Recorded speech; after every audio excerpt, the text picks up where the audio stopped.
نحمده ونصلي ونسلم على رسوله الكريم أعوذ بالله من الشيطان الرجيم بسم الله الرحمن الرحيم إن الله وملائكته يصلون على النبي يا أيها الذين آمنوا صلوا عليه وسلموا تسليما الصلاة والسلام عليك يا سيدي يا رسول الله وعلى آلك وصحابك يا سيدي يا حبيب الله۔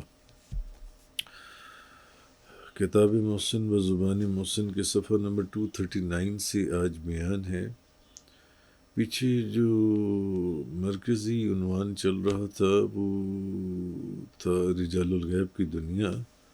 ابھی پیچھے ہم نے مکمل کیا مالے اور ولی گلی کے ابدال۔ اب اگلا تھا اسٹیون پاؤ، سنگاپور کا اسٹیون پاؤ جونس ہے۔ تو یہاں سے ہمارا اگلا عنوان ہے۔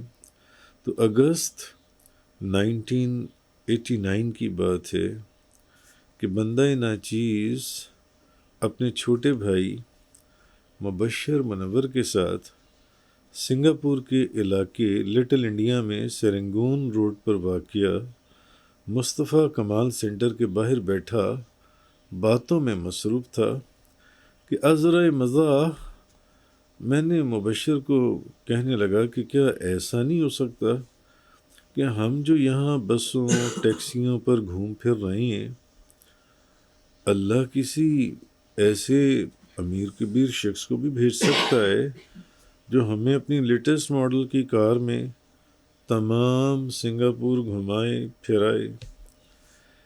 تو ہنسی مذاق میں ساتھ شاید ہم چائے پی رہے تھے، تو یہ بات میں نے کر دی کہ بھئی یہاں اگر ایسا ہو جائے تو ابھی یہ باتیں ہو ہی رہی تھیں کہ کچھ فاصلے پر بلیک کلر میں لیٹسٹ ماڈل کی ایک سپورٹس کار آ کر رکی، جس سے چائنیز شکل و صورت کا ایک شخص باہر نکلا اور سیدھا ہماری طرف آیا اور ہم سے بے تکلفی کے ساتھ انگریزی میں گفتگو کرنے لگا۔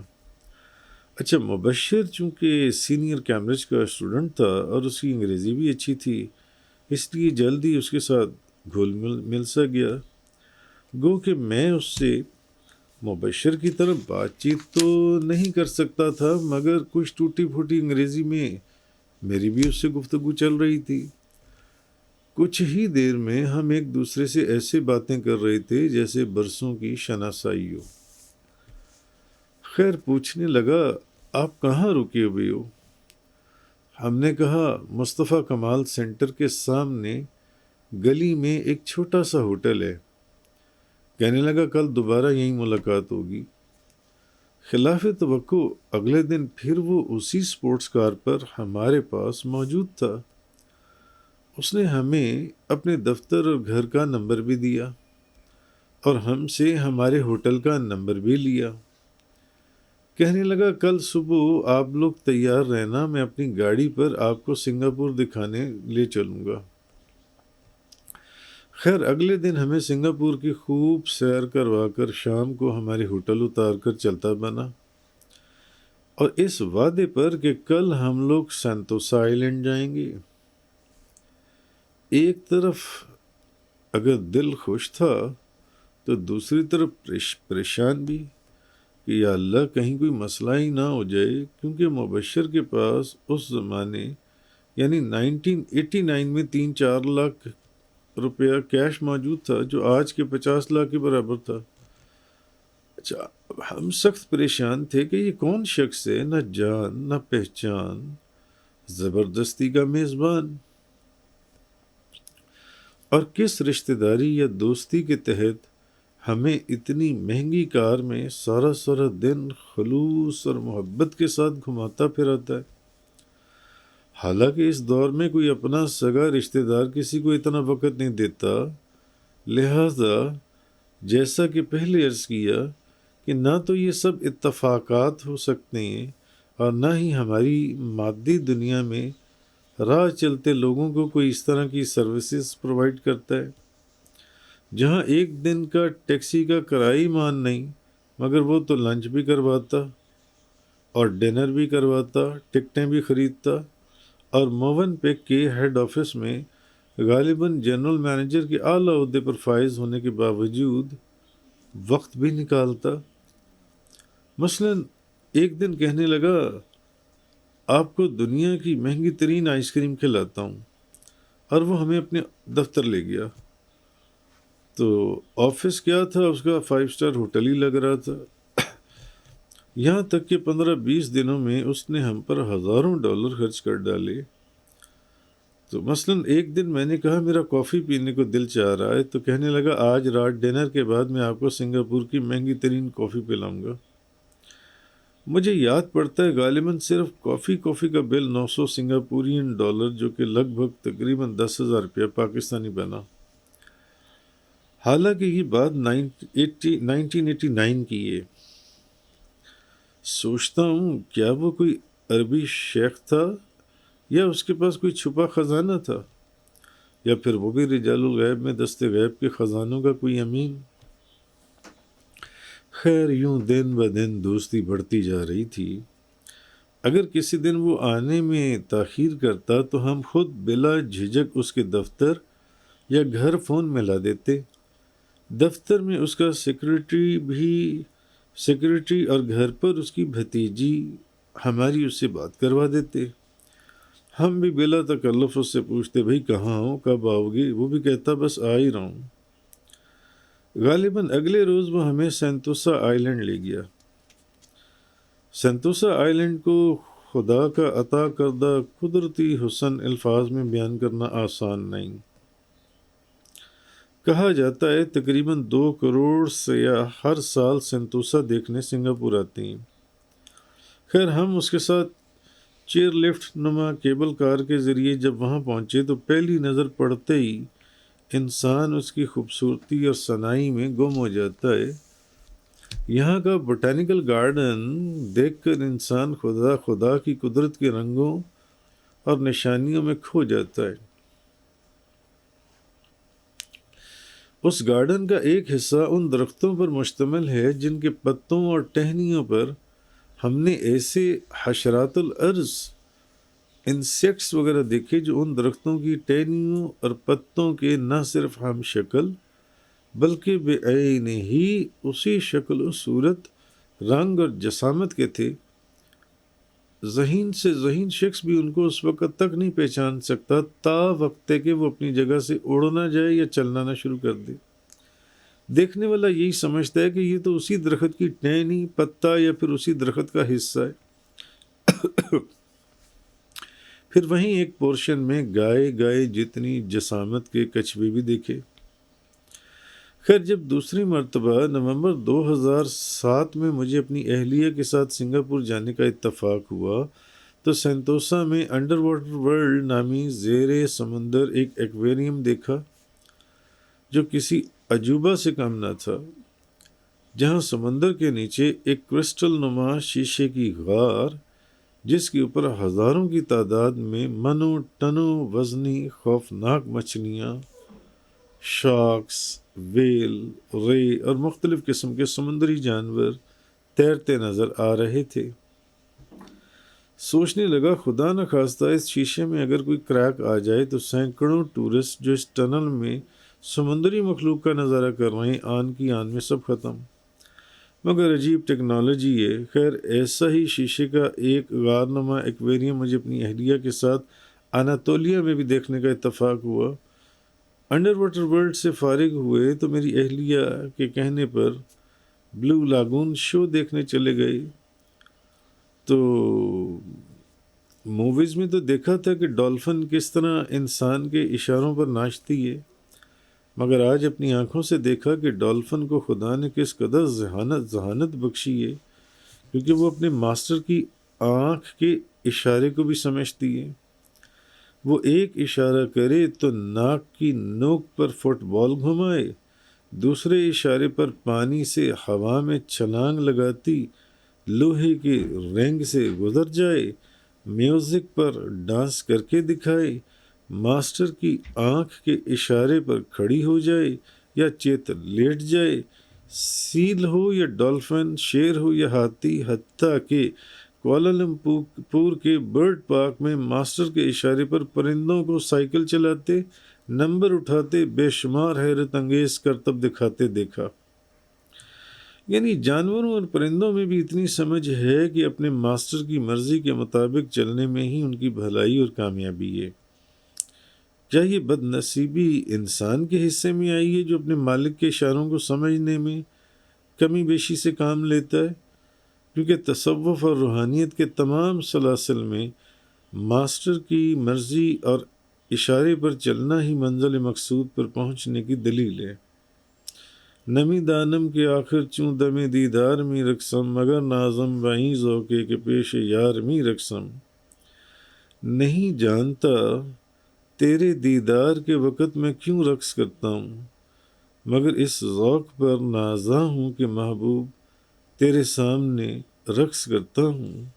تو ہر دم می سرائی نغمہ و ہر بار می رقصم، بہر طرز کے می رقصانی اے یار می رقصم۔ تو جب بھی نغمہ چھیڑتا ہے میں رقص کرتا ہوں، اور جس طرز پر تو چاہتا ہے میں ویسا ہی رقص کرتا ہوں۔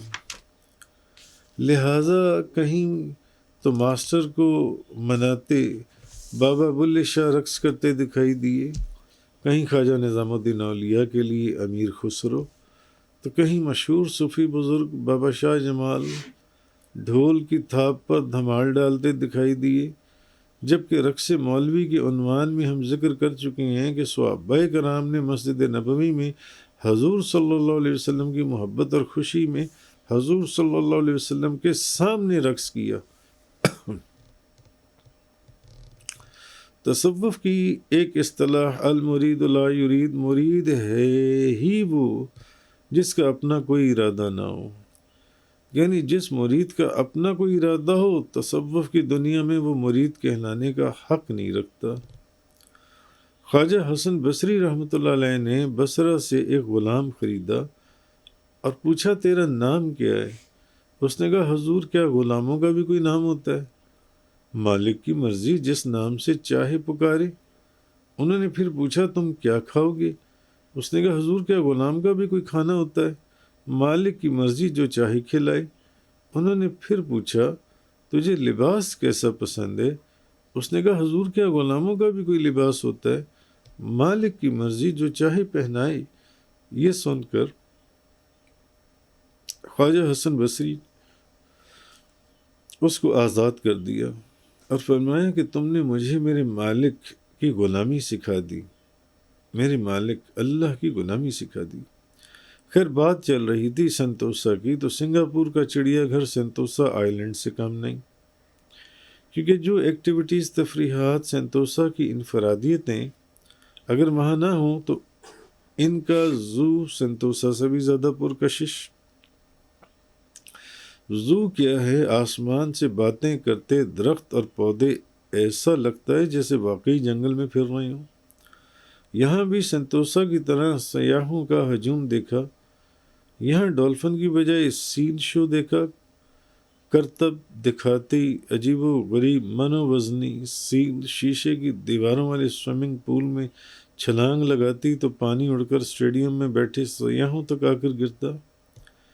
ایک دن دیکھا ایک چوک میں ایک بڑے پنجرے میں ایک اژدہا رکھا ہے۔ چائنیز لوگ وہاں سے گزرتے وقت حصول برکت دولت کے لیے اس کے پنجرے میں حسب توفیق 1 2 5 ڈالر پھینکتے اور دعا کرتے ہوئے آگے بڑھ جاتے۔ پھر ایک دن بودھا ٹیمپل کے ساتھ چائنا ٹاؤن کی وہ مارکیٹ دیکھی جس میں عجیب و غریب جوسز کی ایسی دکانیں جہاں کیکٹس کی مختلف اقسام اور جنگلی جڑی بوٹیوں کا جوس پیتے لوگوں کو دیکھا، بلکہ بعض تو کریلے اور ادرک کا جوس نکلوا کر پی رہے تھے، جبکہ پاکستان میں ایسے جوسز کا کوئی تصور ہی نہیں۔ ان کا کہنا تھا اولڈ چائنیز ہربل میڈیسن کے مطابق کئی بیماریوں کا علاج ان جوسز میں موجود ہے۔ حیرت کی بات یہ ہے کہ چائنیز ان جوسز کو ٹھنڈا پینے کی بجائے گرم پینا پسند کرتے ہیں، کیونکہ مرلن کے ایک فوڈ کورٹ میں گئے، فوڈ کورٹ میں گنے کا رو نکلتا نظر آیا تو آرڈر کر دیا، مگر اس کا پہلا ہی گھونٹ لیا تو طبیعت بحال ہونے کی بجائے اور خراب۔ ارے بھیا اس میں برف تو ڈالو، یہ جوس ہے یا چائے کا کپ؟ وہ حیرانی سے ہمیں دیکھتے ہوئے کہنے لگا، کیا جوس میں بھی کوئی برف ڈالتا ہے؟ یہاں کے لوگ تو اس کو ایسے ہی پیتے ہیں۔ بندہ ناچیز نے دنیا کے بے شمار ممالک میں دیکھا کہ لنچ ہو یا ڈنر، لوگ کولڈ ڈرنکس اور ٹھنڈے پانی کی بجائے کہوہ یا گرم پانی کو ترجیح دیتے ہیں۔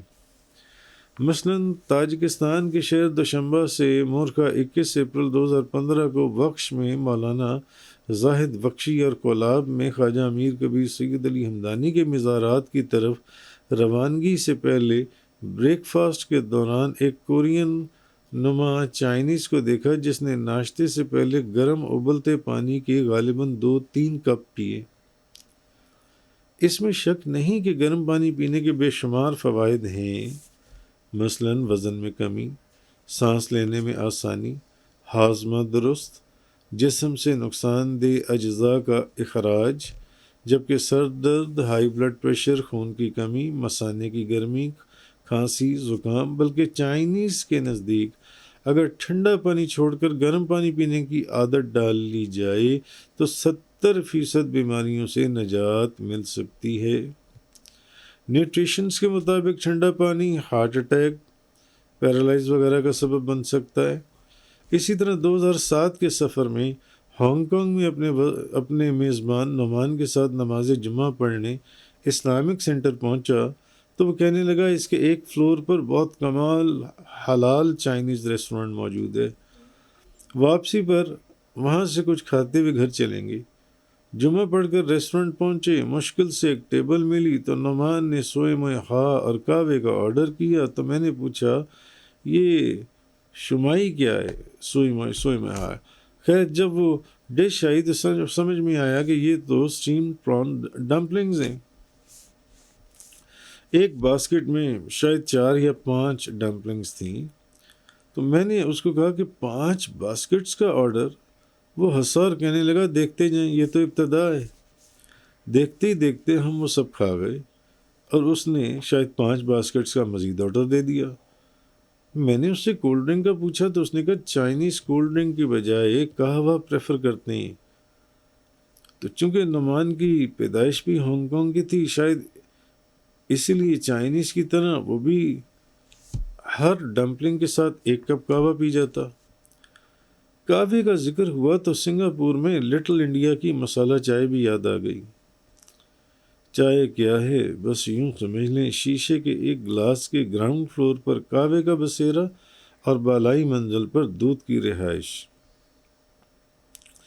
مجال ہے کہ دونوں مکین ایک دوسرے کے علاقے میں مداخلت کریں تا وقتے کہ آپ چمچ سے دونوں کو باہم مکس نہ کر دیں۔ بات چل رہی تھی سنگاپور کی، جہاں ایک دن سمندر کنارے کھاکی بھوکی میں بے شمار لائف سی فوڈ ریسٹورنٹس کا نظارہ دیکھا۔ تمام ریسٹورنٹ میں مختلف ایکویریمز کے اندر زندہ سمندری مخلوقات مزے سے تیر رہی تھیں۔ اسی سے ملتی جلتی نائٹ مارکیٹ نامی جگہ ملیشیا کے شہر پنانگ میں بھی دیکھنے کا اتفاق ہوا، جہاں خود اپنی پسند سے فش، پران، لابسٹرز، کریب، کالاماری، شریمپس، اسکیلپس، آئسٹرز وغیرہ جس کو جو چیز کھانا ہوتی وہ اس کو زندہ پکڑتا اور شیف سے اپنی ریسیپی پر تیار کرواتا اور ریسٹورنٹ میں بیٹھ کر کھاتا۔ ایک ایکویریم میں 2 ایلز، مچھلی نما سانپ یا سانپ نما مچھلی تیرتی دیکھی۔ ریٹ پوچھا تو غالباً 850 رنگٹ یعنی پاکستانی 25,000 روپے کی صرف ایک پلیٹ۔ سی فوڈ کا ذکر آیا تو سوچتا ہوں امام اعظم ابو حنیفہ کے نزدیک صرف مچھلی حلال ہے، باقی تمام سمندری جانور حرام، اور امام مالک رضی اللہ تعالیٰ عنہ کے نزدیک سمندری خنزیر کے علاوہ سب سمندری جانور حلال، جبکہ امام شافعی اور امام احمد بن حنبل کے نزدیک مچھلی ہو یا کوئی اور سمندری جانور سبھی کچھ حلال۔ مگر حیران اس بات پر ہوں جن کے نزدیک مچھلی اور تمام سمندری مخلوق حلال، وہ تو مچھلی کے علاوہ باقی تمام سی فوڈ کا مزہ لے ہی رہے ہیں، مگر جن کے نزدیک مچھلی کے سوا باقی تمام سمندری مخلوق حرام، وہ بھی مچھلی کے ساتھ ساتھ باقی تمام سی فوڈ کا مزہ لیے جا رہی ہیں، کیونکہ بندہ ناچیز نے دنیا کے بے شمار ممالک میں خود اپنی آنکھوں سے احناف کو مچھلی کے علاوہ بھی تمام سی فوڈ کھاتے دیکھا۔ مثلا خود پاکستان میں حنفی کیا صرف مچھلی ہی کھا رہے ہیں، پرانس، کریب، لابسٹرز، آکٹوپس وغیرہ نہیں کھا رہے۔ کم و بیش پاکستان کے ہر اچھے ریسٹورنٹ میں یہ تمام چیزیں اور تمام سی فوڈ دستیاب ہے۔ جزاک اللہ۔